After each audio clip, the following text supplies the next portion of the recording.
The road to Laketop. The amulet's whispers filled Shamaz's chamber like the rustling of dead leaves, growing louder as dawn approached. King Edrick stood by the window, watching the first pale light touch the eastern towers of Castle Stormmore. He hadn't slept. Behind him, Shamaz pored over ancient texts by candlelight, his weathered fingers tracing symbols that matched those etched into the amulet's surface. "Here," Shamaz said, his voice hoarse from hours of reading. The Chronicle of the Sealed Darkness mentions a Seer, one who survived the final battle 3,000 years ago. Edric turned from the window. Survived? That's impossible. Not the same person, obviously. Shamaz tapped the yellowed page. A lineage. The text speaks of the Eyes of Laketop, seers who passed their gift down through generations, guardians of memory who could read the old magic. If anyone can tell us what this amulet truly is and how to stop what's coming, it would be them. Laketop. Edric crossed to the table, studying the map Shamaz had spread beside the ancient tome. North of the Forsaken Lake. That's 3 days hard riding through Silverthorn Forest. The forest is dangerous now, Shamaz warned. The corruption spreads. We've had reports of twisted creatures near the old paths. Then I'll need fighters with me. Edric's jaw set with determination. Rose and Alluria, if there's danger on the road, I want them at my side. Shamaz nodded slowly. And I will remain here to continue researching. The archives may hold more answers, and someone must coordinate with the other lords. We need them to believe the threat is real. Send word to the northern garrisons as well, Edric said. If the seals are failing, we need to know where and how quickly. I want scouts checking every ancient site within our borders. The amulet pulsed brighter, as if responding to their plans. Its whispers shifted, and for a moment Edric could have sworn he heard a single word clearly. Lady Rose Kirk was already in the training yard when the summons came, her sword dancing through the morning mist as she ran through her combat forms. The blade sang as it cut the air, her movements precise and deadly. Sweat dampened her curly red hair despite the cool dawn, and her armor, practical steel plate over chainmail, caught the rising sun. A page approached nervously. "My lady, the king requests your presence in the war room immediately." Rose completed her form before acknowledging him, driving her blade into the practice dummy's chest with enough force to split the straw-stuffed torso. "Tell His Majesty I'll be there shortly." She found Alluria already waiting outside the war room, leaning against the stone wall with characteristic nonchalance. The rogue wore her black leather armor like a second skin, twin daggers strapped to her thighs. Even in the castle's interior, she seemed to blend with the shadows. "You heard?" Rose asked. "I hear everything." Alluria's dark eyes glinted with amusement. Her long braided hair was pulled back in an intricate pattern that kept it clear of her face. Something about children finding a magical amulet in a bog, ancient evil waking up. "The usual," Rose snorted. "Nothing is ever usual with Edric. That's why we follow him."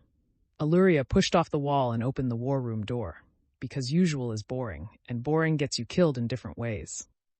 Inside, King Edrick stood over a map of Stormmore with Shamaz beside him. The old healer looked exhausted, but his eyes were sharp as he studied the two women entering. Rose, Alluria.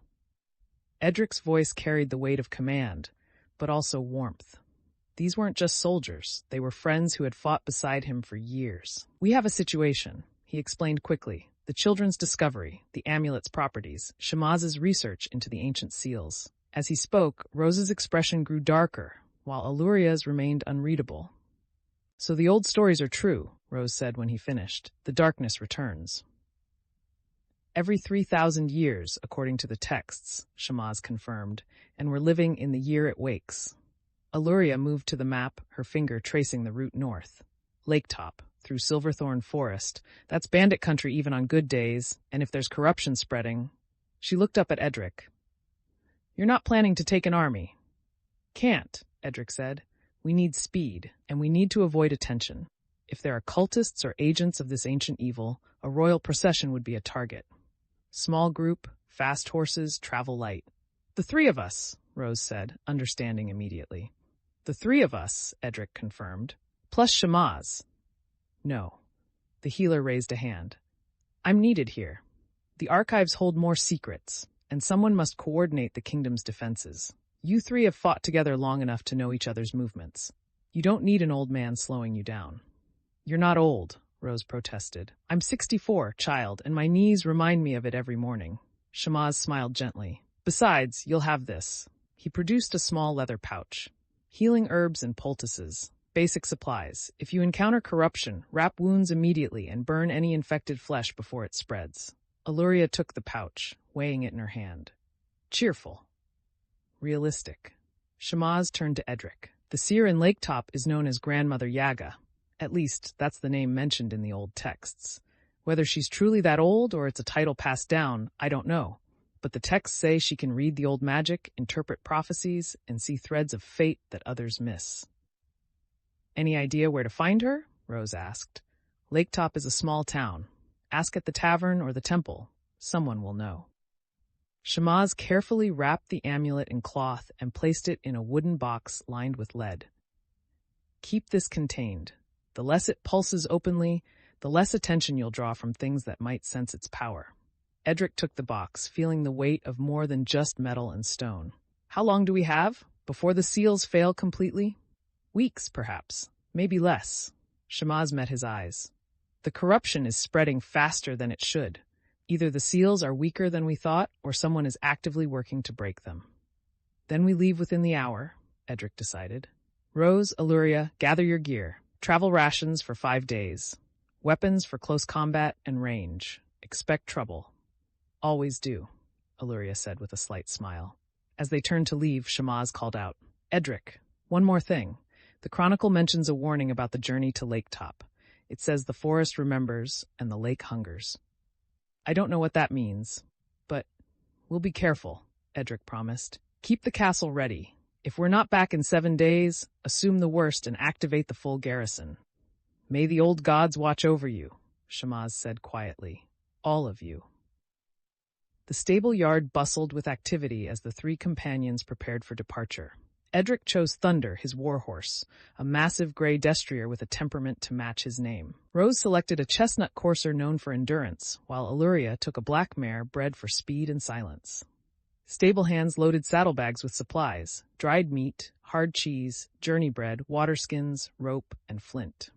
Edrick packed his sword and a short bow. Rose carried her longsword and a war axe strapped to her saddle. Alluria's twin daggers hung at her thighs, their blades glowing with a faint purple luminescence, enchanted weapons she'd claimed from a dead assassin years ago. Those things still creep me out, Rose muttered, eyeing the glowing daggers. They've saved your life twice, Alluria countered. Doesn't make them less creepy. Edrick smiled despite the tension. This was familiar. The banter before a mission, the way they fell into old patterns. They'd ridden together through a dozen campaigns, fought bandits and raiders and worse. But this felt different. The weight of what they carried, the knowledge of what was waking. Captain Torvin approached, his weathered face grave. Sire, the scouts report increased activity in Silverthorn. Merchants are taking the long route around. They speak of sounds in the deep forest, howling that isn't quite wolf, shadows that move wrong. We'll be vigilant, Edrick assured him. Hold the castle in my absence. If Lord Blackwood or any of the other nobles arrive, tell them I'm investigating the northern border. Nothing more. Understood, sire. Torvin clasped his forearm in salute. Ride swift and return safe. Shamaz appeared at the stable entrance, leaning on his walking staff. He'd changed into his traveling robes, dark blue embroidered with silver symbols of healing and protection. In his hands he carried 3 small amulets on leather cords. Not magical, he said, handing them out, but blessed by the old rites. They may offer some protection against corruption, or at least warn you if you're getting too close to infected areas. If they grow hot, retreat. Rose hung hers around her neck immediately. Alluria studied hers for a moment before tucking it inside her armor. Edrick placed his own beneath his shirt, feeling the cool metal against his skin. Thank you, old friend, Edrick said. Come back alive, Shamaz replied simply. All 3 of you. I'm too old to train new companions. We're not that easy to kill, Rose said with a fierce grin. Prove it. Shamaz stepped back. The morning grows late. If you want to make the forest border by nightfall, you should leave now. Edrick swung into Thunder's saddle, the warhorse snorting and pawing the ground. Rose and Alluria mounted their own horses with practiced ease. Around them, castle guards and servants had gathered to watch their departure. Word had spread that the king was riding out, though few knew the true reason. Edric raised his hand in acknowledgement to his people, then turned thunder toward the main gate. The massive iron portcullis was already rising, chains clanking as it lifted. Beyond lay the winding road that led through the town and out into the kingdom proper. As they rode through the streets of the capital, people stopped to watch. Some cheered, others simply stared. Children pointed at the king riding past, so different from the distant figure they occasionally glimpsed on the castle ramparts. This was Edric, as he preferred to be seen, not in ceremonial robes but in battle-worn armor, not surrounded by guards, but riding with trusted companions. They passed through the outer gates and onto the north road. Behind them, Castle Stormmore rose against the morning sky, its banners snapping in the wind. Ahead, the road stretched through farmland and villages before disappearing into the dark line of Silverthorn Forest on the horizon. The amulet in Edric's saddlebag pulsed once, twice, its rhythm matching his heartbeat. He could feel its weight even through leather and wood, could almost hear its whispers calling to something far away, something that was waiting, something that was waking. 3 days to Laketop, Rose said, bringing her horse alongside Thunder. If we push hard and the weather holds. The weather will hold, Alluria said from Edric's other side. It's what's in the forest I'm worried about. We've faced worse, Edric said, though he wasn't entirely sure that was true. Name one thing worse than an ancient evil that's been sealed away for 3,000 years, Rose challenged. The time we fought that corrupted bear in the Blackwood, Edric offered. That was terrifying, Rose admitted, but it was still just a bear. This is... She gestured vaguely at the forest ahead. This is something that scared our ancestors so badly, they had to seal it away instead of destroying it. Maybe they couldn't destroy it, Alluria said quietly. Maybe that's why it's sealed, because death wasn't an option. The three riders fell silent, that grim thought settling over them like a shroud. The road continued north, and they followed it, three small figures against the vast landscape of Stormmore. Above them, clouds gathered on the northern horizon, dark and heavy, moving against the wind. In his saddlebag, the amulet pulsed faster. The journey had begun.